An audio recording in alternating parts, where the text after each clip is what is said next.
The rag in Amaka's hand slid to the floor. Her fingers had gone numb the moment she saw the photographer, an old, slightly faded snapshot of a beautiful young woman smiling shyly into the camera. That same picture had sat for years on a tiny wooden shelf back in their village, beside a flickering kerosene lamp and the worn Bible her mother prayed with every night. She knew it instantly. It was her mother, Adana, the woman who had raised her alone in a crumbling mud house with no roof strong enough to survive a rainy season. The woman who had begged for money from neighbors, sold her wrappers, and skipped meals to pay Amaka's school fees. The same woman who died just 1 year ago after a long, painful battle with kidney failure because they couldn't afford the hospital bills anymore. Now, her photo, that exact photo, was sitting inside the drawer of a man who had everything. Chief Anderson Obinna. Amaka stood frozen in the middle of his luxurious private study. The soft scent of aged leather and cologne filled the air. Behind her, tall bookshelves lined the walls with shiny encyclopedias and law books. A sleek MacBook sat closed on his polished mahogany desk, and above it, a golden plaque read, CEO, Obinson Group Holdings. She hadn't meant to snoop. She was just doing her daily cleaning rounds, dusting the bookshelves, wiping the glass frames, and mopping the floor. Then she noticed the bottom drawer was slightly open, just a crack. Curious, she gently tugged it open, expecting to find maybe some old files or unused pens. Instead, she found this. Her mother's face, smiling up at her from a place she never imagined.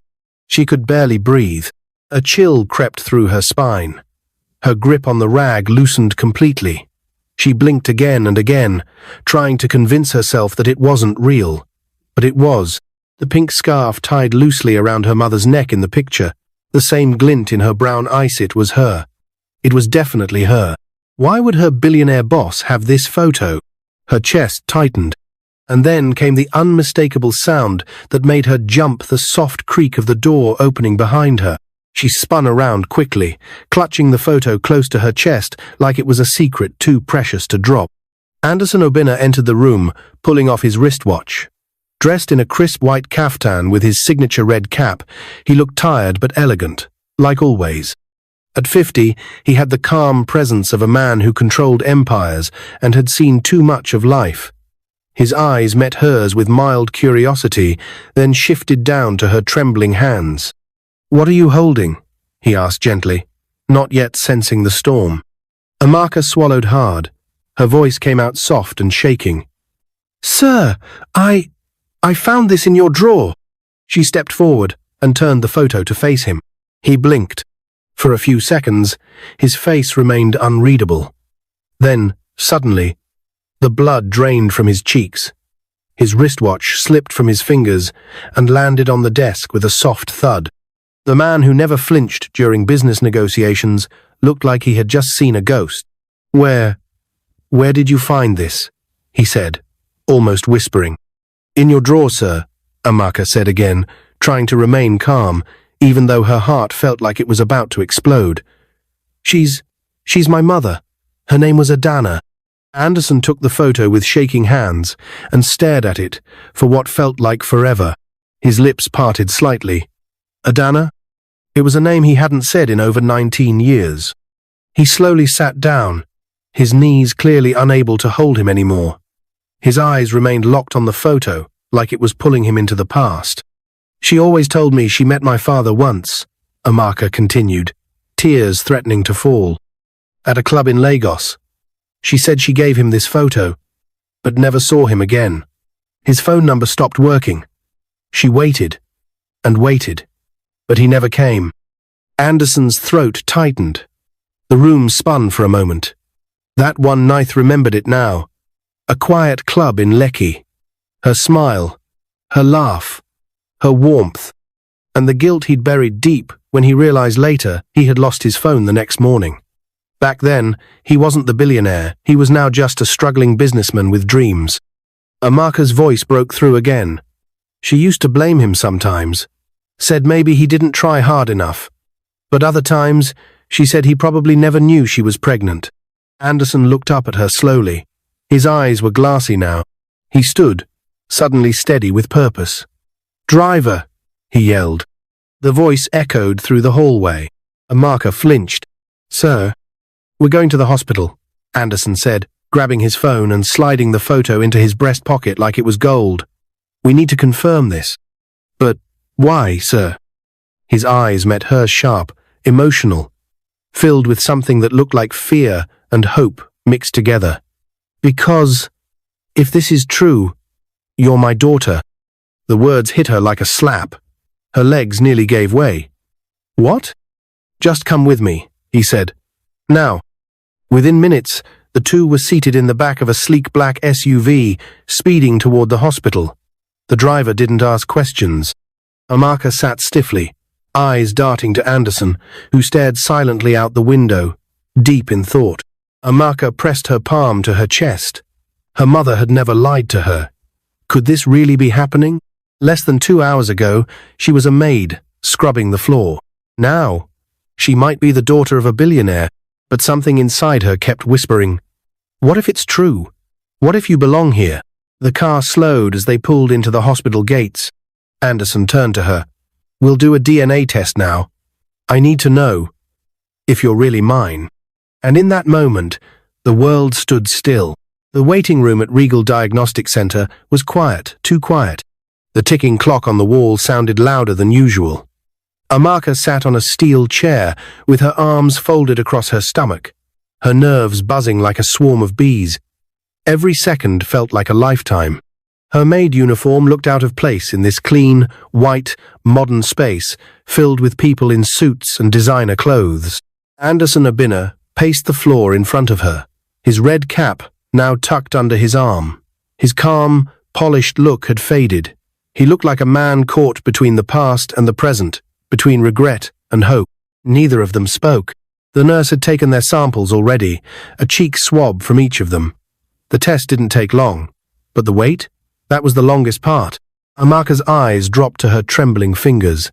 She kept thinking about her mother, Adana. She had so many questions.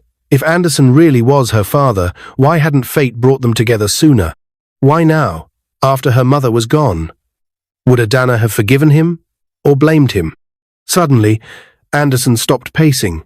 He turned to her. "You said she died last year?" he asked softly. Amaka nodded without looking up. "Yes, sir. Kidney failure." He sat beside her, slowly. "I'm sorry. I should have done more." She turned toward him, her eyes guarded. "She waited for you, you know. Even when she was sick, she still believed maybe one day you'd show up." Anderson blinked quickly, fighting back the sting in his eyes. "That night, I didn't know she was pregnant. I lost my phone the next morning. I didn't even remember her name fully until I saw that picture. I kept it all these years. I couldn't forget her." Amaka didn't say anything. She wasn't sure if she believed him or if she wanted to. Just then, the door creaked open. A young lab technician stepped in with a brown file in hand. He scanned the room, then walked toward them. "Chief Anderson Abinna?" he asked politely. "Yes," Anderson answered, standing up. The man handed him the file. "Your results, sir. You're free to go through them. A doctor will be available shortly if you need further explanation." Anderson took the envelope slowly. The room fell quiet again. Amaka stood up, heart pounding. She was afraid to breathe. With trembling fingers, Anderson opened the file. His eyes scanned the paper. Then he paused. His mouth fell open slightly. Amaka's heart stopped. "What does it say?" she whispered, stepping closer. Anderson turned the paper toward her, his hand shaking. At the top, it read in bold black letters, "Paternity result, positive, probability of paternity, 99.999. Amaka gasped. The world blurred around her. Her hand flew to her mouth, and the tears she had been holding back came rushing like a flood. Her legs buckled, and she nearly collapsed, but Anderson caught her. "Amaka," he whispered, pulling her close. "You're my daughter. You're really my daughter." Amaka clung to him like she was holding onto the last rope of her sanity. She cried uncontrollably into his chest, her tears soaking his white kaftan. All her life, she'd dreamed of a moment like this where someone would finally choose her. fight for her, claim her. But she never imagined it would come this way, that the billionaire she scrubbed floors for would turn out to be her father. Anderson's own eyes were wet as he kissed the top of her head. "I'm so sorry, my daughter. Forgive me." She nodded, sobbing harder. "I missed her so much. She deserved to see this day." They stayed locked in that embrace for several minutes, two broken hearts finally finding a missing piece. Later that evening, the driver pulled up at the mansion again. This time, Amaka didn't sit at the back of the car like a maid. She sat beside Anderson, his daughter, but as they walked through the grand entrance of the house, something cold and invisible slammed into them. 3 pairs of eyes watched from the top of the curved staircase. Sandra, Monica, Amara, Anderson's 3 daughters. The oldest, Sandra, crossed her arms and narrowed her eyes. Monica, the middle child, gave a cold smirk. Amara, the youngest, looked confused but curious. Anderson placed his hand gently on Amaka's shoulder. "I need you all to come down. Now," he said firmly. The girls came down slowly, like royalty summoned to an unwanted meeting. Amaka suddenly felt small again, under their sharp stares. Anderson took a deep breath. "This is Amaka. She's my daughter, your sister." Silence. Then Sandra scoffed. "Sister? That girl?" Monica chuckled bitterly. "You mean the maid?" Anderson's tone turned sharper. "I said your sister." Amaka's throat burned, but she said nothing. She had fought too many battles to let pride be one of them. "I've done the test," Anderson continued. "She's mine, and she's not going anywhere." Amara, the youngest, looked between them nervously. "But Daddy, how?" "It's a long story," he said. "But what matters now is that she's part of this family." Sandra stepped forward. "No, she's not. We don't know her. We don't need her." Anderson's face hardened. "You will treat her with respect. Whether you like it or not, Amaka is your blood. If anyone has a problem with that, you can leave this house." Another heavy silence. Amaka stood still, holding back her tears again. She didn't want pity. She didn't need acceptance overnight. She just needed a chance. She looked up the staircase where she used to scrub the rails with a toothbrush. Now she was walking up those same steps not as a maid but as his daughter. That night, as she sat alone in her new room with a soft bed and her own mirror, Amaka stared at her mother's picture again and whispered, "Mama, I found him. You were right to believe." But she also knew the road ahead wouldn't be easy, especially with 3 angry sisters who didn't want her there.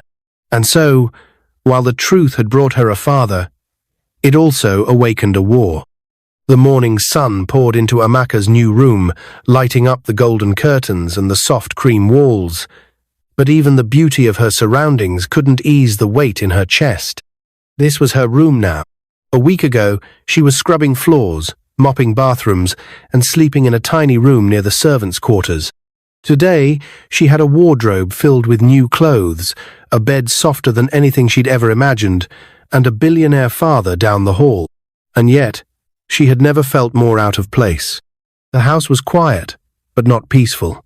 The air was thick with cold glances, whispered conversations, and doors that quietly clicked shut when she passed. Her half-sisters made no effort to hide their anger. Sandra ignored her completely. Monica sneered each time they crossed paths. And Amara, the youngest, watched her with a mix of confusion and fear, as though Amaka had stepped out of a nightmare their father had hidden from them. Anderson did his best to make her feel welcome. He took her shopping, asked about her dreams, and even helped her apply for schools. He kept saying how proud her mother would have been, but nothing he did could change the tension in the house. Every meal was like a battle, every moment filled with tension. Like this morning, Amaka walked into the dining room for breakfast. She had worn a soft pink gown Anderson bought her, her hair tied neatly. She greeted the girls politely, as always. Sandra sipped her juice without looking up. "Did anyone hear something?" Monica laughed. "Must be the wind." Anderson shot them both a glare as he folded his newspaper. "That's enough." Amaka sat silently and focused on her food, her heart racing. "I still don't understand why she's here," Sandra said, dabbing her lips with a napkin. "She's not even one of us." She's my daughter, Anderson replied firmly. That makes her one of you. Your maid was your daughter, Monica said with a cruel smirk. That's a new one. Monica, he warned. It's okay, Daddy, Amaka said quietly, putting down her spoon. You don't have to defend me. I'm used to eating alone. She stood up, pushing her chair in gently, and turned to leave the dining room. But before she stepped out, Amara's voice stopped her. You wanted to be a doctor, right? Amaka turned, surprised.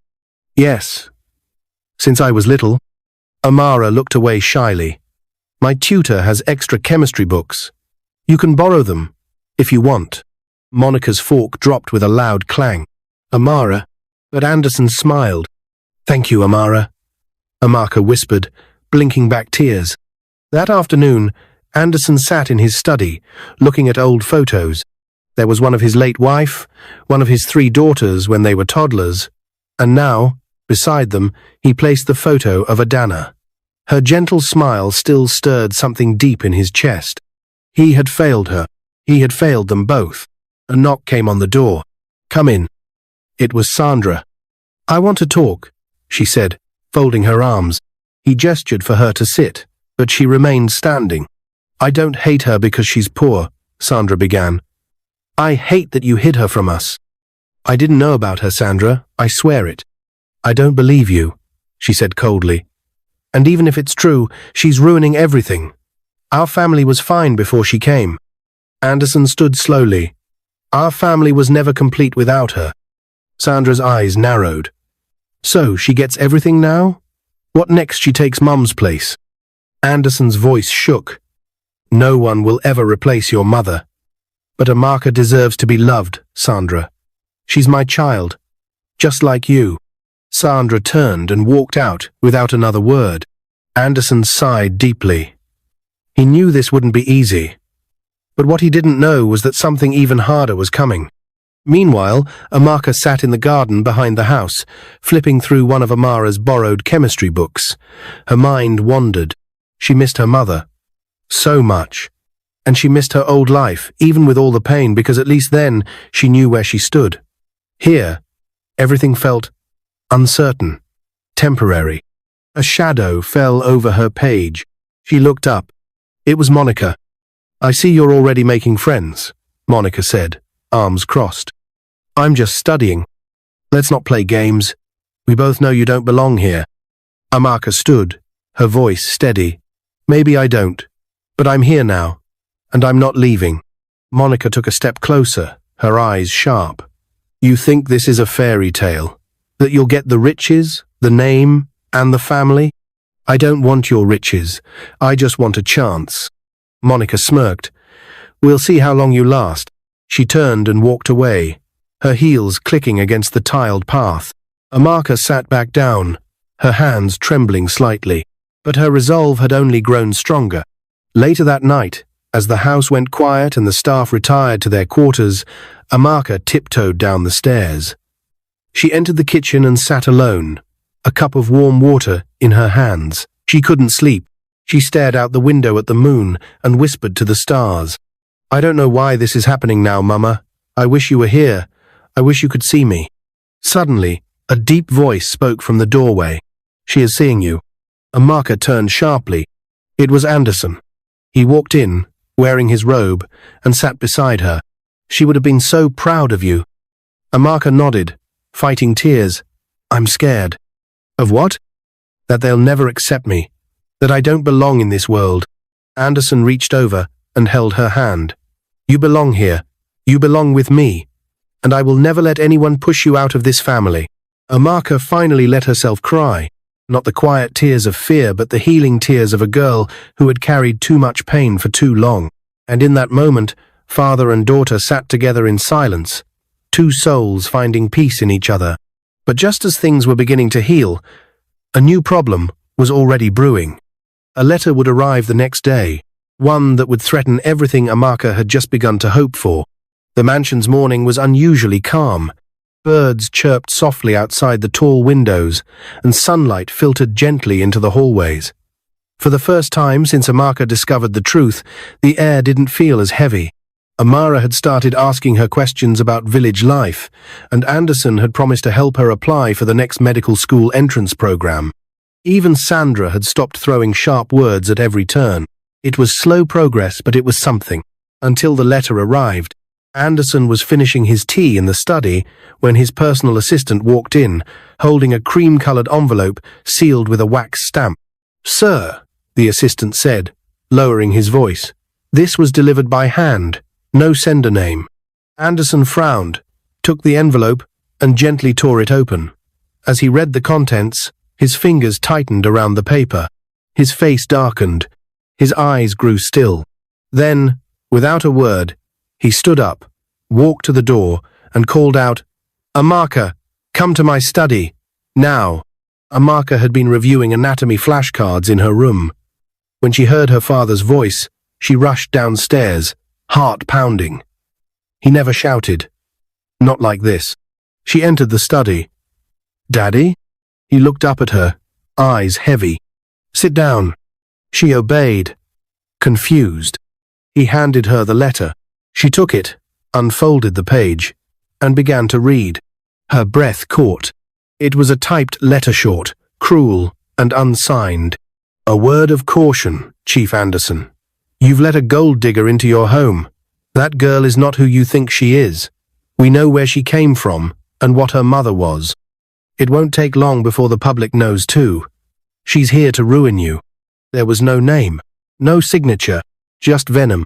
Amaka stared at the paper, her hands trembling. "Wow, who sent this?" Anderson exhaled slowly, staring into space. "I don't know. She called my mother. A gold digger?" Amaka said in disbelief, tears forming. "I've had enemies all my life," Anderson replied. "But this is someone inside the circle, someone who knows too much." Suddenly, there was a knock on the door. It was Monica. She stepped in, acting surprised. "What's going on?" Anderson's eyes narrowed. "Did you write this?" Monica blinked. "What? Me?" "Don't lie to me," he said firmly. "I didn't write anything," she replied, lifting her chin. "But maybe whoever did just told you the truth you didn't want to hear." Amaka stood up, her voice shaking. "Why are you doing this?" Monica stepped closer. "Because this is our life, our family. And you're a stranger. You think just because you came in with a sad story, we'd roll over and call you sister?" "I never asked for anything," Amaka cried. "You got everything. A room, new clothes, Dad's attention. Do you know how long I worked to prove myself in this house?" "She's your sister," Anderson thundered. "DNA confirmed it. Blood confirmed it. Your bitterness doesn't change that." "Blood?" Monica snapped. "Then why did Mom suffer alone, raising 3 daughters, while you forgot about some girl in the village?" Anderson froze. Monica turned to Amaka. "You're not the only one with scars." She stormed out. Amaka stood silently. Her body felt like it weighed 1,000 pounds. The letter still burned in her fingers. By evening, the letter had spread like wildfire through the mansion. The household staff gossiped in whispers. Rumors made their way to social media blogs after someone anonymously posted a photo of Amaka walking beside Anderson at a charity event. The comments were brutal. "Who is she? Another maid climbing the ladder?" Maybe the old man lost his mind. For the first time since the DNA result, Amaka felt like she was drowning. Anderson called his media team to clean up the mess, but the damage was already brewing. The next day, as Amaka walked down the hallway, she noticed the staff suddenly stopped talking when she passed. One of the maids who used to smile at her looked away quickly. She entered the kitchen to grab water, only to find the cook and one of the drivers arguing quietly. "She's just pretending to be innocent," the driver said. "All this, my mother died, I'm suffering story now, see? She's living like a princess." "Shh, she might hear you." "I don't care," the driver snapped. "What if she's lying about everything?" Amaka stepped back slowly and quietly left the kitchen, her throat tight. That night, she didn't join the family for dinner. She stayed in her room, curled on the bed, staring at her mother's photo on the nightstand. "Mama, is this what you wanted for me?" she whispered. "I don't belong here." Meanwhile, Anderson sat in the living room, lost in thought. Amara walked in and sat beside him. "You believe her, right?" she asked gently. He looked up. "With all my heart." "Then maybe we need to help her prove it. Not just with blood, but with her future." Anderson smiled faintly. "You're right." The next morning, Amaka was called to the study again. She walked in slowly, expecting another wave of bad news. But Anderson stood by the window, holding a white envelope this time with a warm smile. He handed it to her. She opened it. Her eyes widened. It was an admission letter from Lagos College of Medicine. She looked up in disbelief. "But I didn't even finish my application." "I did," Anderson said with a wink. "I made a call. They reviewed your previous grades and exam scores. You start next semester. All fees covered." Amaka couldn't speak. Her mouth opened, but no words came. Then the tears fell. She rushed into his arms and hugged him tight. But deep down, a part of her still wondered, if someone was willing to write that letter, what else were they willing to do to destroy her? The sun was warm that morning in Umuahia village, casting golden rays over the red earth. A soft wind rustled the leaves as Amaka stood by the small grave, her eyes full of both sadness and peace. Beside her stood Chief Anderson Obinna, holding a bouquet of fresh white lilies. The headstone read, "Adana Obinna, a mother's love never dies." Amaka knelt and placed a small framed photo beside it, the same one she found in his drawer all those months ago, the one that changed everything. "Hi, Mama," she whispered, her voice steady. "I made it, just like you said I would." Tears welled in Anderson's eyes as he stepped forward. "You gave me the greatest gift without even knowing it, Adana. I wish I had found you sooner." They stood in silence, a father and daughter remembering the woman who had shaped both their lives without ever asking for anything in return. Amaka was no longer a maid, no longer a stranger. She was Dr. Amaka Obinna, now freshly graduated from medical school, a woman with purpose, confidence, and a heart full of healing. The journey hadn't been easy. Sandra took the longest to accept her, but eventually, seeing Amaka's kindness and humility, she softened. Monica apologized quietly one day, offering her an old childhood bracelet as a sign of peace. And Amara? She became Amaka's closest friend, more like a sister than anyone else. Then came Johnson. He was a quiet, thoughtful pharmacist who had helped Amaka through school with textbooks and long library chats. Their friendship blossomed into love, and 6 months ago, under the setting sun in a small chapel, they said their vows. Anderson had walked her down the aisle, his eyes filled with unspeakable joy. Now, 2 years later, they were back here in the village. In Amaka's arms, swaddled in soft white cloth, was a baby girl round cheeks, big curious eyes, and a head full of curly black hair. "She looks just like her grandmother," Anderson said, smiling. Amaka nodded. "That's why we named her Adana." He leaned forward and gently kissed the baby's forehead. "She's the future, my daughter, and your mother is smiling down on all of us." As they turned to leave the graveyard, Amaka held her daughter tighter. Her heart was full, not just because of the riches or titles, but because love had found her, because truth had restored what was lost. And as they walked down the dusty path together, 3 generations tied by one photo, one moment, and one woman's quiet strength, Amaka finally felt whole. If you like this story, comment, share, and subscribe to our channel for more interesting stories.